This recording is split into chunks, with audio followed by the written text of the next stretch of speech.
magandang umaga po. Amen po ba? Amen. Nakita po natin, pag-aaralan po natin ngayon, ngayong natin kasama po dito, searching for direction. The right path. Amen po ba? Alam mo po, lahat naman po tayo nagsisearch ng direksyon, Lalo-lalo na, sa direksyon patungo sa trabaho natin, hindi naman doon sa malalim ng rumagan ng direksyon, yung pagkakapwa-tao natin sa ating asawa, sa ating pamilya, sa ating katrabaho, sa ating kaibigan, sa ating magulang, at sa ating mga anak, we need direction at kailangan natin tumuko sa tamang landas. Kaya po ba? At alam mo ba, pagka kami nagpa-Bible study, madalas sinasabi ko, pagka-alis na kami, sabihin, Brother Sito, pag-pray mo naman yung aking anak na yung landas niya ay dumiretso. Bakit ko po ako? Bakubang pa, libo-libo po ba ako yung landas ng anak mo? Hindi naman niya kaya lang hindi pasaway siya, isa naman, Brother Sito, pray mo na makatanggap sana ng trabaho yung anak ko, yung asawa ko, yung pang mga gano'n na mga panalangin, And usually, those prayers are asking for direction and asking for the right path. Amen po ba? Nakuha niyo po? Amen. Sige po. Amen po. Amen. Amen. Umubra na.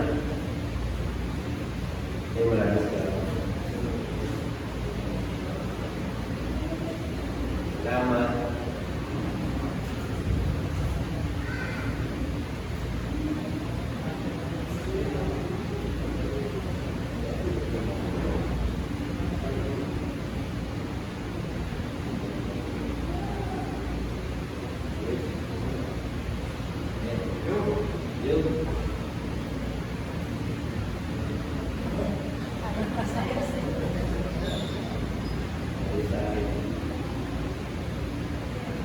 Kayo na lang. Tayo. Okay, next. Hindi po, next na lang. Ayan.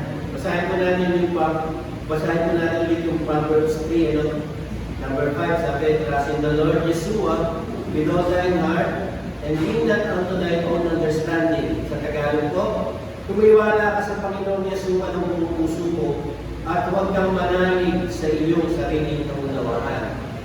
Number 6, in all thy ways, acknowledge him, and he shall direct thy paths. Sa Tagalog po, kinalangin mo si Yeshua sa lahat ng iyong mga lakad at kanyang ituturo ang iyong mga landas. Alam niyo po pagka binasa yung ganyan, alam na niyo na po kasi very familiar po yung ating mga verses, Pero napakarami pa po natin matututunan dyan po sa salita na yan, sa verses na yan na pinagkaloob sa atin. Next po.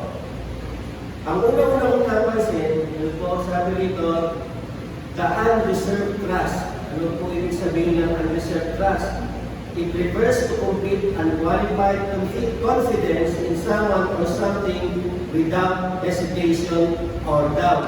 It means full confidence. Sabi po sa Proverbs 3:5, trust in the Lord Yeshua with all thy heart.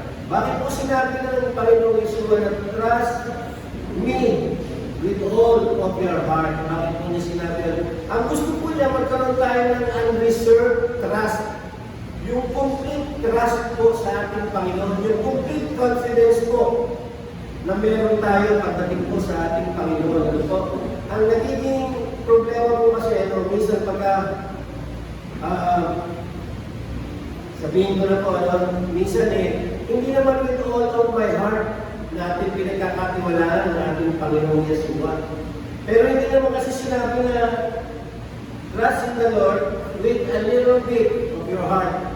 Hindi naman po sinabi gano'n Hindi rin po sinabi maging half-hearted po tayo pagdating sa pagtitiwala po natin sa ating Panginoong Yeshua. Amen po ba? Amen. Ang sabi po, trust in the Lord Yeshua with all of thy heart. Lahat. Buong puso ang gusto ng Panginoon. At kung hindi ka magtitiwala sa ating Panginoon ng buong puso, hindi ka nagtitiwala sa Panginoon. Kaya di ba? Ang mahalaga, makita po natin kung ano yung sinasabi ng ating Panginoon at kung ano yung gusto ng Panginoon sa buhay po natin. Ang gusto ng Panginoon Yeshua sa buhay natin, magtiwala tayo ng buong puso natin, hindi kalahati, hindi konti, at hindi yung pinipili natin kung yun lang ang gusto natin pagkatiwalaan. Pero yung iba, ayaw na natin. Kaya po ba? Naintindihan ko ba natin bigla yung kasi magpapasahin mo lang naintindihan mo na yan. Ano po? Pero iba yung naiintindihan sa ginagawa natin. Ano po ba? So ano sabi? We should have the unreserved trust sa ating Panginoon. Complete, without hesitation or doubt. Ano po? Full confidence. And with all our heart. Pag dumating yung bagyo, wala na. Pag dumating yung problema, wala na kung saan ka na pumupunta. Kaya mo ba? Kaya tapos, pagka napuntahan mo na lahat, saka ka palang iiyak sa ating Panginoon Yeshua at sasabihin mo, Panginoon, tulungan mo ako. Kaya mo ba? Parapahan mo na yung Panginoon. Ang pangalawa naman kung nakita mo dito sa verses na ito, ang pagagad po talaga sabi po rito, yung una po, unreserved trust. We should have an unreserved trust to our Lord Yeshua with all our heart. At pangalawa naman po, the unreliable tendency. Ang sabi rito, lean not on your own understanding. Huwag kang manalig sa iyong sariling kaunawaan. Ano ang ibig sabihin ng unreliable tendency? Ang ibig sabihin ng unreliable tendency describes a propensity to be inconsistent, unpredictable, or untrustworthy. Bakit sinabi ng ating Panginoong Yeshua na trust the Lord with all of your heart and lean not on your own understanding? It is because our understanding is very limited. Limited lang yung understanding natin at ang problema sa atin kung ano lang yung naiintindihan natin. Yun lang ang ginagawa natin. Pagkatapos pagka pumalpak yung naiintindihan mo, sasabihin mo, bakit gano'n? Because our understanding is limited. At sabi ng Panginoon, huwag kang manangan, huwag kang manalig sa iyong sariling kaunawaan. Amen, sapagkat ang ating kaunawaan ay una, we are unreliable. Amen ba? Pangalawa, we are inconsistent. Pangatlo, we are unpredictable. Pang-apat, pinakamatindi, we are untrustworthy. Hindi po ako nasabi niya. Salita na Diyos po ako nasabi niya. Amen po ba? Kaya mo ganun Kaya po kung iisipin mo, bakit sinasabi pa ng Panginoon mo? Kasi alam ng Panginoon. Bilang ng Panginoon lahat, buong natin Ipinanganak pa lang tayo, pinanganak na tayo ng Panginoon. Kaya sabi ng Panginoon, huwag manaman sa sarili mong kaalaman. Sapagkat yung kaalaman mo, very limited. Hindi katulad to, hindi mo kaya aruin. Yung aking iniisip at yung iniisip ko, ay hindi mo kaya isipin at hindi mo pag-iisip. Yung po sabi ng Panginoon. Nakikinig po ba yan? Your thoughts are not my thoughts. Sabi ng Panginoon. Kaya kung nag-lean on your own understanding, because your understanding is unreliable, your understanding is inconsistent, your understanding is unpredictable, and your understanding is untrustworthy. Amen po ba? Naintindihan po? Palakaman po natin ito. Kapag ito po nakita rito, ganda po ano, sabihin po, unang po, unreserved trust. Ito niyo po, puro duty yan. Unreserved trust. Tapos sunod, unreliable tendency. Yung pangatlo, the unselfishness. The unselfishness. Sabi ko rito, in all thy ways, acknowledge Him. Kilalanin mo si Yeshua sa lahat ng iyong lakad. Sabi rito, this is very unpopular place because it's difficult to acknowledge Yahweh in all our ways. Ayan na naman. Ayan na naman. Ano po ang sabi? Kikilalanin natin si ating Panginoon Yeshua. I-acknowledge natin siya sa lahat ng ginagawa ginagawa natin, sa lahat ng landas natin, sa lahat. Kaya lang napakahirap ng gano'n, di po ba? Ever po ba? Una-una, bakit napakahirap gawin? Magpapakalalim pa ba ikaw? Magpapakalalim ka ba? Nalaliman mo ba kung bakit napakahirap na sa lahat ng bagay ay kailangan acknowledge mo ang Panginoon pero hindi mo ginagawa? Huwag na natin kaliman. Huwag na natin kaliman. Sa Sunday na lang. Yung Sunday na lang. Huwag na natin kaliman. Yung Sunday na lang. Pagdating ng Sunday, it is Lord's Day. Araw ng Panginoon. Day tayo ng Panginoon. Sasampat tayo sa ating Panginoon. Ang ating Panginoon ang ating Panginoon ang pinakamakapangyarihan sa lahat. Ang ating Panginoon ay superior sa lahat. Amen. At makikipag-day tayo sa ating Panginoon. Sasampahin natin siya, bibigyan natin siya ng glory pagdating ng linggo. Amen. Hindi ko na sasabihin yung mga ginagawa natin pagka-linggo. Okay na yun. Basta mahalaga na hindi ko ka. Amen. Amen ba? Hindi na natin minaliman yun. Pinabawa na natin. Amen. Sabi nga ng pamangkin ko, yung pinagkatiwalaan sa mali, pagkakatiwalaan sa malaki, sa mali muna lang tayo. Wala tayong lumaki muna. Amen. Baka pagka sa mali, hindi na natin kaya. Amen po ba? So, sa lahat ng mga bagay, amen po ba? Sa lahat ng bagay. Lahat ng ating ginagawa, i-acknowledge natin ang Panginoon. Amen po ba? Ano po ba ibig sabihin na acknowledge? Ang ibig po sabihin na acknowledge ay to recognize, to admit, to confess.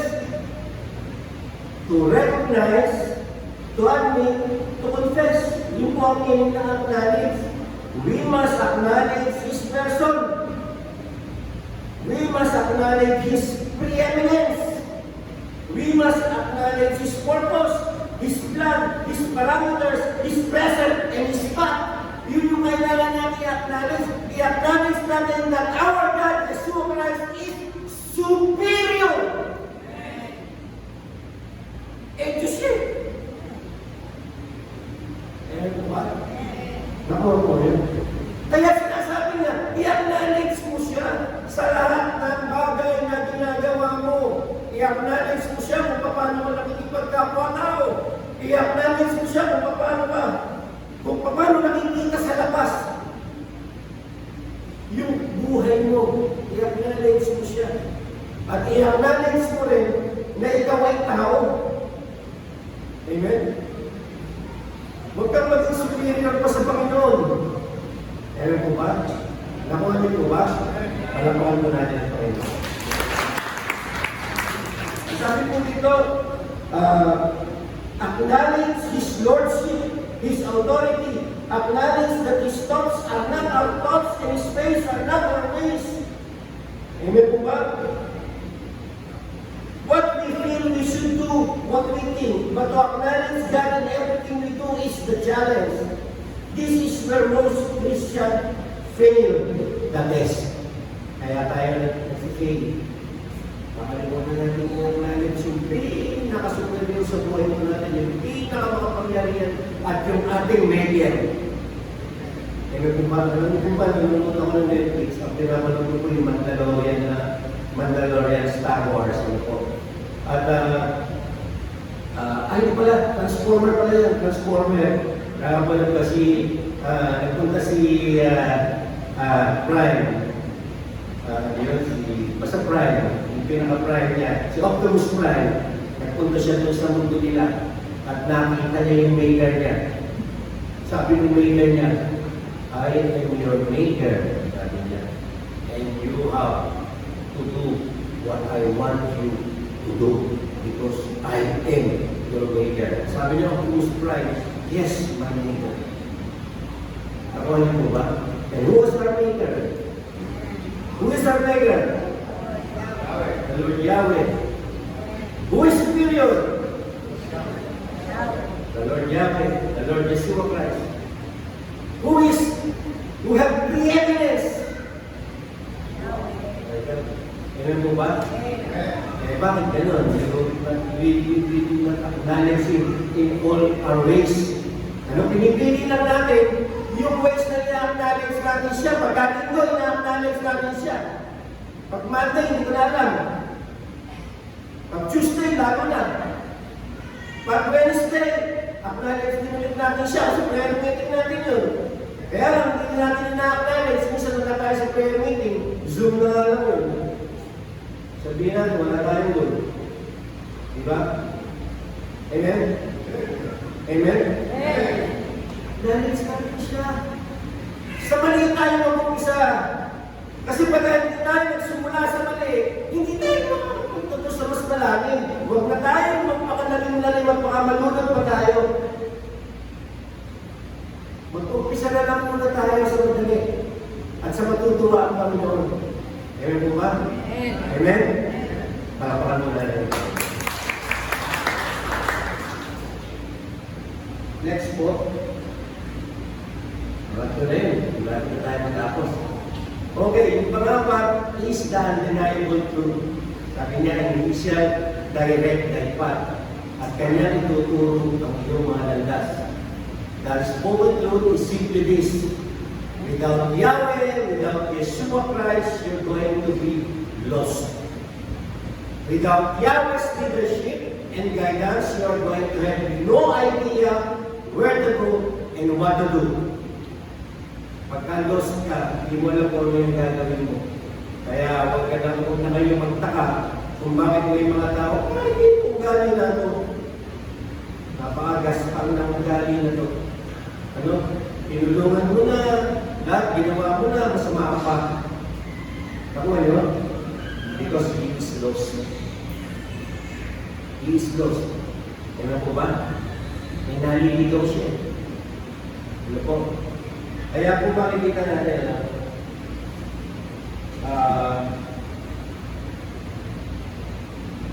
kung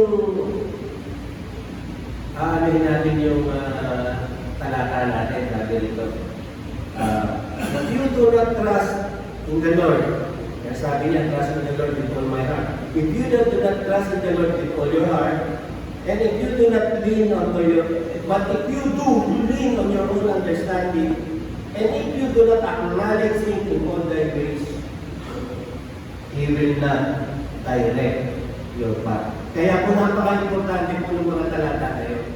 Kaya po minsan tinatanong natin, bakit hindi ko maintindihan kung ano yung kagustuhan ng Panginoon sa buhay ko, yung will ni Lord sa buhay ko, hindi ko maintindihan. Bakit ganoon? Nagtrust ka ba sa Kanya ng whole heart? Amen?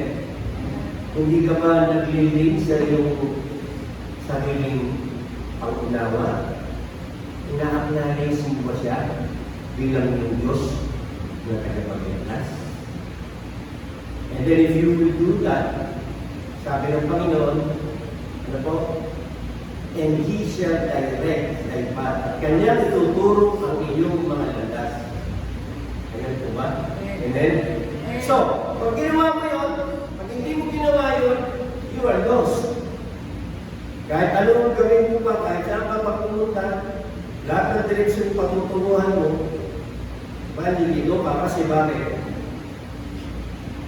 Kaya kasi nga, nagbibigay kasi yung own understanding, hindi mo ina-acknowledge sa Panginoon, half-hearted ka, pagdating sa pagtitiwala sa ating Panginoon, anong mangyayari? Ano pipiliin mong daan? Siyempre, pipiliin mong daan yung maluwang. Amen? Hindi ka dadaan doon sa masikip. Amen? Ano ba sabi ng Panginoon? Ano ba sabi ng Panginoon? Masikip ang daan sa papunta sa Kanya. Ibig sabihin ng masikip, mahirap. Amen? Kaya sinusuko nga lang eh. Kaya po ba? Pero pag nakakita ka ng daan maluwag, this is very convenient. Maganda yung daan. Kaya po ba? Pero sabi ng Panginoon, meron daw kung parang tunay na daan, pero magka at itong daan na ito ay papunta sa kamatayan. Para itang ito yung daan eh. Pero pag dinaanan mo na, papunta daw sa kamatayan. Kalimutan ko kung anong verse, pero makikita na niya naman. Kaya po ba? Amen? Nakuha niyo po ba? Palapakan po natin ang Panginoon. Amen. Next. Ito na pinakaganda. Malapit na tayo matapos. Sabi dito. What is the first step to finding direction and the right path? Sabi dito, the first step is to make Yeshua Christ the Lord of your life. Amen? But there's nothing marinig yan. Amen po ba? At madalas umaagin tayo dyan, na Panginoong Yeshua, ikaw na yung Lord of my life ko, pero half-hearted ka pagdating sa pagtatama sa Kanya. Panginoong Yeshua, ikaw ang Lord of my life, sumusuko ko sa iyo ang buhay ko, pero you don't acknowledge Him in all your ways. Sasabihin ko, Panginoong Yeshua, I will not lean on my own understanding, pero pagka hindi mo na naiintindihan, at nahihirapan ka na, hindi ka na susunod sa ating Panginoong Yeshua. Ano mo ba nung nagpunta po kami ng Tarlac? Umamit po kami ng race. Tapos pauwi na po kami, nakarating kasi kasama na ang Christian. Tapos inihatid ko na sa office nila. Pagkatapos ay umuwi na kami, gabi na. Nag-race na kami. Alam niyo po ba kung saan kami dinaan ng race? Dinaan kami sa nakikot na daan, dinaan kami doon sa mga parang wala nang dumadaan eh. Puro lang tamo na mahaba. Natatakot na kami. Parang gusto ko nang umatras. Pero sige, tapos sundan natin ang ways na yan. At makakarating din tayo, sundan namin. Sundan namin. Kahit kabado na yung isis ko. Gusto ko nang bumalik, pero naglalakas-lakasan ako ng loob. Kasi napakadilim. Walang ilaw. Kami lang ang ilaw pag nasira, makakamulitok tayo. Alam niyo po ba, nung nakita ko yung highway, sabi ko, Lord, salamat. Sabi mo ba, you direct our path. You give us direction. Pero din po, ibigay sa inyong Panginoon, pero huwag ka magsabi na bibigyan ka ng magandang daan ng Panginoon. Amen? Sapagkat doon sa daan na yun, doon tayo hinuhurno ng Panginoon. Tinetest niya kung tayo nagtitiwala sa Kanya. Example lang po yun, ano po. Pero nagtiwala talaga ako doon sa race. Kaya nakarating po ako. Kahit saan niya po ako dinaan, kahit natakot po ako, nakarating po ako doon sa aking pumuntahan. Nakauwi po kami. Na nagpapasalamat po kami sa Panginoon. Ganun din po ako sa Panginoon. Hindi half-hearted, full heart. Acknowledge Him in all our ways. Yun po. And do not lean, don't lean on our own understanding. Kaya po ba? Nasabi nito, the secret to get directing your path is to start out on the right path. Let us be crystal clear. There is no right way that exclude Yeshua Christ. So, we are going to talk the right way. The way. Amen. Alala ko tuloy yung napanood ko doon sa Mandalao yan. Diba sabi niya, pagka meron sila, pag nag-uusap sila, pagkatapos meron silang ginawang tama, sinasabi na, this is the way. Sabi yung isa, this is the way. Ngayon po ba? Next. Sabi nito, there is a way, but that is not the way. Merong way, pero hindi yun yung talagang daan. Sabi dito sa Proverbs 14:12, ito yung sinasabi ko kanina. There is a way which seemeth right unto a man, but the end thereof are the ways of death. So hindi yun yung daan, pero akala ng tao, yun yung daan. Pero yung parang daan na yun, daan ng kapahamakan. Amen? That is not the right way. Amen po ba? Tingnan nyo, A-way. Pagka po nakakita kayo ng A-way, that is not the right way. Next. Sabi rito, the Bible has a lot to say about the way. Sabi rito, Yeshua is the way. John 14:4. And whither I go ye know, and the way ye know. Number 5, Thomas said unto him, Lord, we know not whither thou goest, and how we know the way. And Yeshua said unto him, I am the way, the truth, and the life.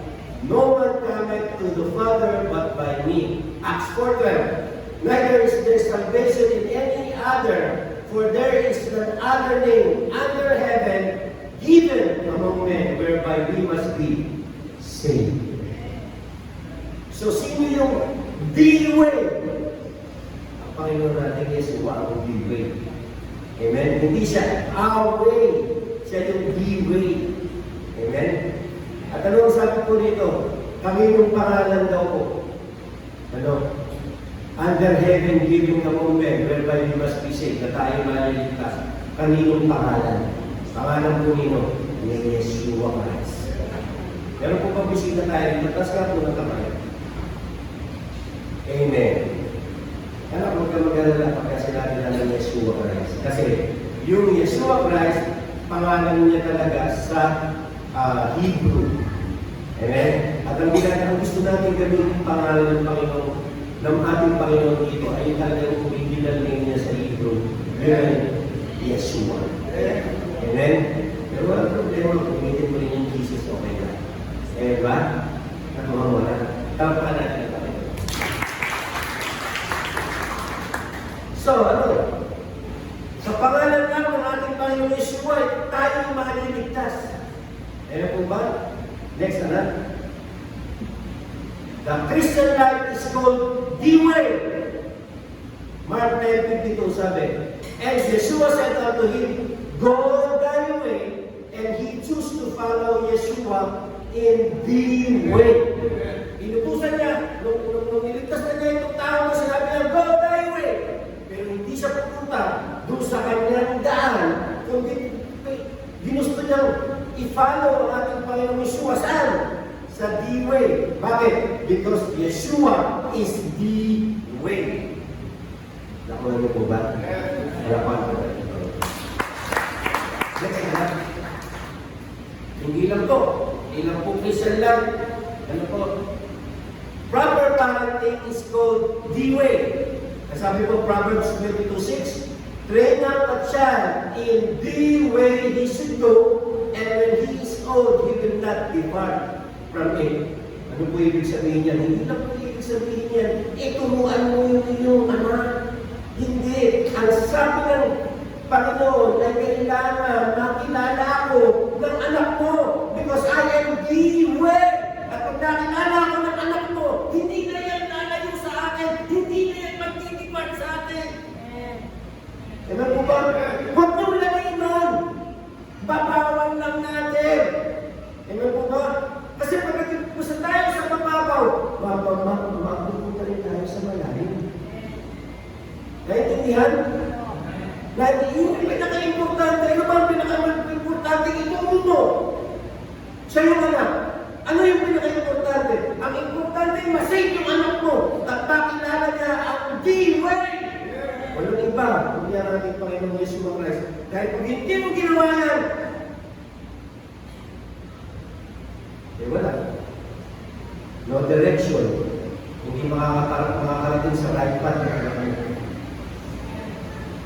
Ayun po ba? Nakuha po ba? Palapatin na rin po. Next na.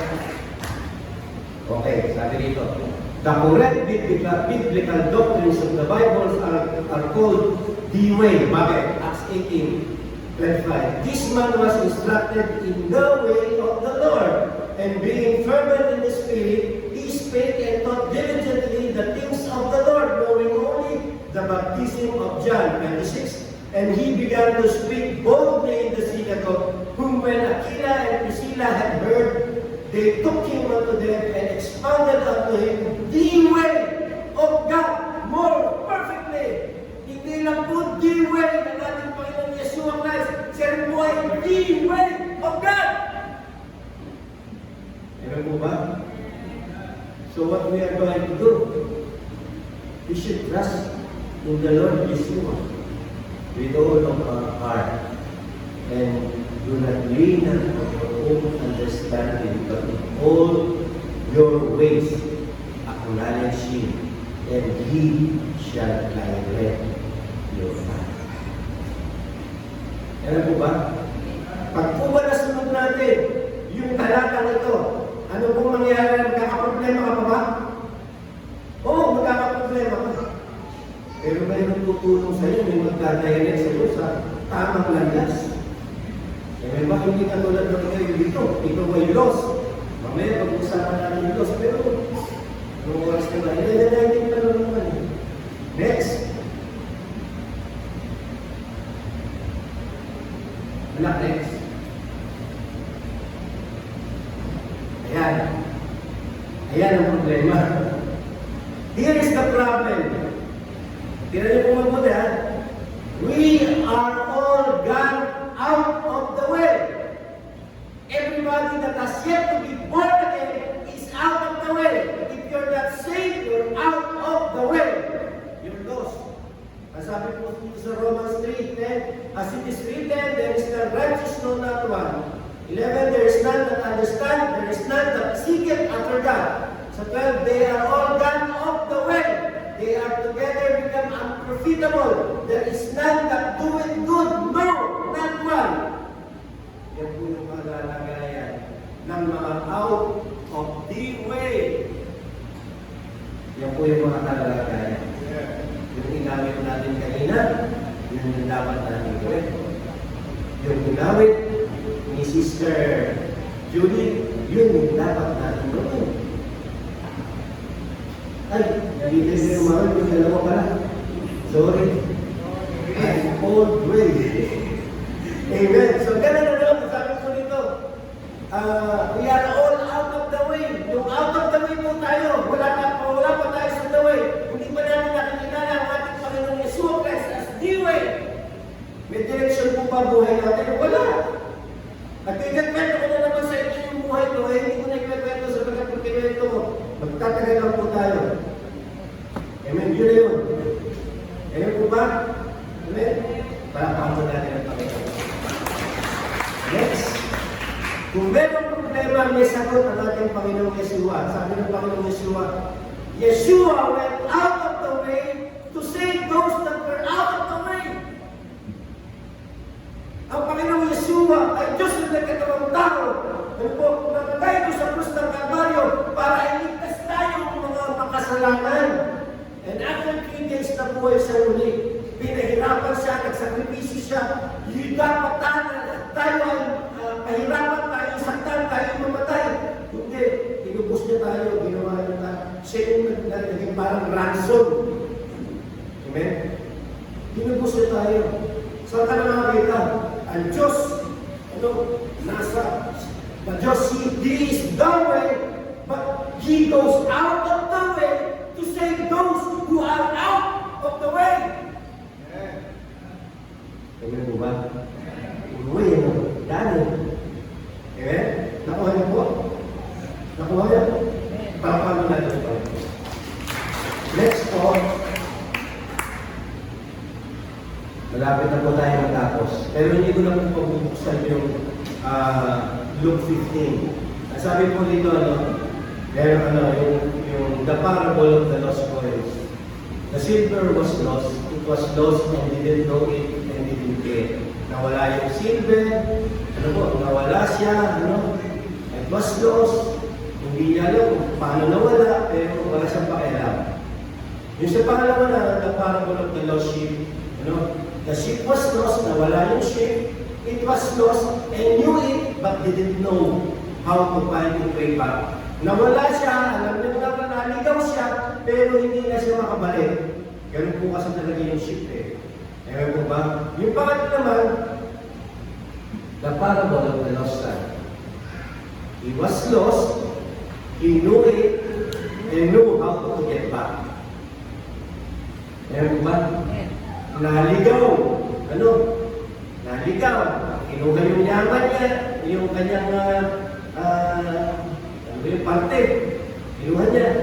Nagpakasasa siya, naligaw siya. Pero alam niya kung paano bumalik. Nakuha niyo po ba? Ngayon po ba? Palakpakan mo na rin ito. Sa ating pong pagtatapos, next, you are the one who is for people today. Mamimili ka kung sino ka rin. In need of direction, but don't know it. Kailangan ng direction, hindi mo alam kung saan pupunta. Litong-lito ka dahil sa problema. Amen? Kung ito yung nararanasan mo ngayon, nasa tamang daan ka. Amen? Pasalamat ka kasi napunta dito. Lagi mo yung sinabi ng Panginoon. Amen? Pangalawa, you are in need of direction. You know it, but don't know where to start. Alam mo yung direksyon. Minsan ganun eh. Kilala mo si Jesus Christ. Ano? Sinasamba mo si Jesus Christ. Ano? Pero hindi mo alam paano mag-start. Sinasabi na sa'yo, tagapin mo ang Panginoon Yeshua Christ bilang Iglesia na napagligtas. At isisave ka na, hindi mo magawa. Bakit? Alam mo. Hindi ko. Pero hindi mo alam paano mag-start. Kung ito yung nararanasan mo ngayon, nasa tamang lugar ka, dito ka mag-start. Dito ka mag-start. Amen? Sa pangatlo naman, you have been shown the right direction. Itinuro na sa'yo kung ano yung daan, kung sino yung daan, kung saan yung right path, but you're not obeying it. Hindi mo sinusunod. Teka, libya ka. Sinasabi na sa inyo. Amen? Pakadami po namin Bible study, nararanasan namin yan.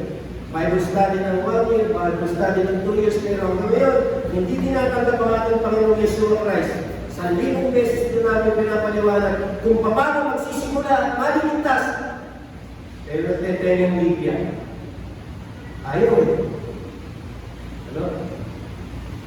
Hindi. Ayaw pag-obey eh.